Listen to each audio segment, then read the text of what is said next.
write the equation of an ellipse with the center here and the major axis of 16 and the horizontal minor axis of 6. This is a vertical major axis. So if we make a quick little sketch, this point right here,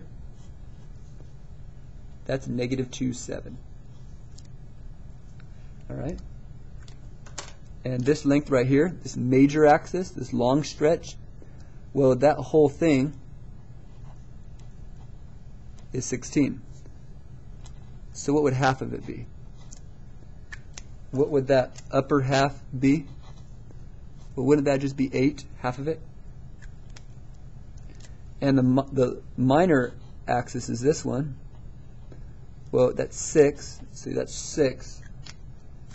So what would this little piece be? Well, that would be 3. And again, the vertex is in the middle. The vertex is right there in the middle. Got a lot of lines there. Okay. So from here, we want to make the equation. So the equation of ellipse, if we look back up here, this is the equation of ellipse. This one's stretching up and down. So what we're going to have here is you're going to have x squared plus y squared equals 1. And what we see here is negative 2 and a 7. So negative 2 squared. Sorry, not negative 2 squared. The x value is negative 2, so it's always opposite. So it would be plus 2. And the y value, remember this is h, k. K is 7, so the opposite of that would be negative 7. Again, the y goes with the y. The x goes with the x. And how do we find the values on the bottom? Well, if this thing is stretched vertically, 16. Remember 8 represents half of it. Isn't that a value? So wasn't this really going up a value of 8? And don't we normally, like over here, wasn't this a value of 6? So we squared it to get 36. So if this is a value of 8, we square 8. 8 squared is 64. And it's under the y because it's going up. And here for the x value, well, the whole thing was 6, so half of that's 3. So that length is 3. Like here, remember 3, so we squared it as 9. So with this 9 going under the x, this right here would be the equation of the ellipse. Okay, you kind of just got to make a quick little sketch to help you out. It's kind of made it small, I'm sorry. Okay, the last problem.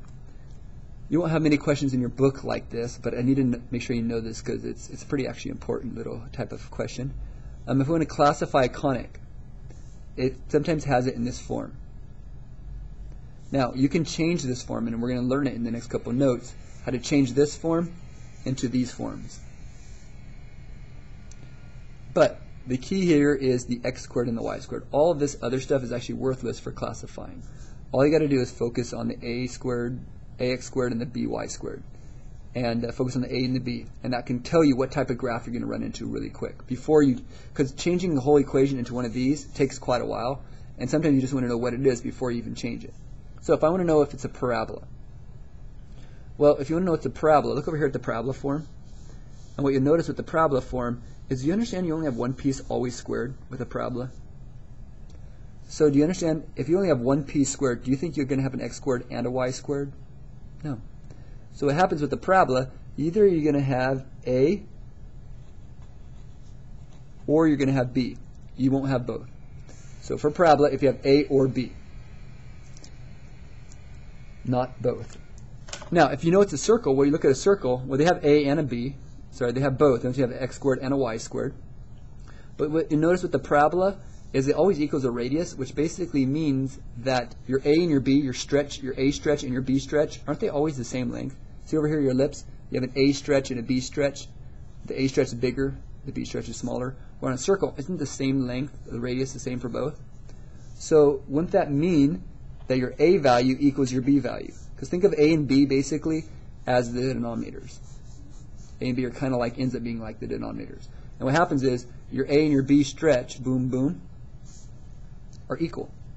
So if a and b, if you have it in this form, are equal, it'll be a circle. Next, for an ellipse. Well, if you look at this ellipse, aren't your a and your b values different? But aren't they both positive? So Where here, your A and your B, if I move this 25 over, basically your A and your B are the same. Here your A and B are different, 6 and 3.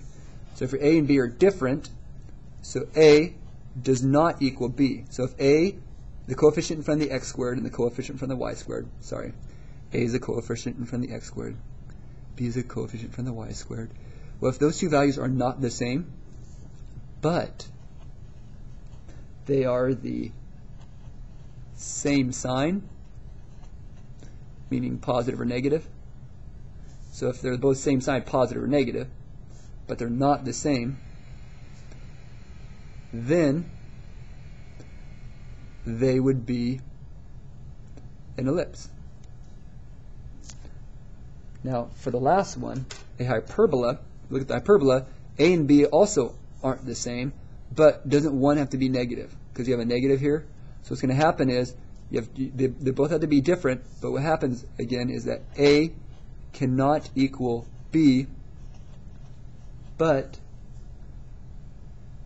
the signs are different. Different means you have a positive one and a negative one. Here the signs have to be the same. So the two numbers are different, but they have to have the same sign different. Here they don't have, they have to be different, but also the different signs. So these are completely different, basically. This is a quick way to tell, without changing it in these forms, what type of graph it is. It all depends on the coefficient of the x squared and the y squared. The rest of the letters don't mean anything.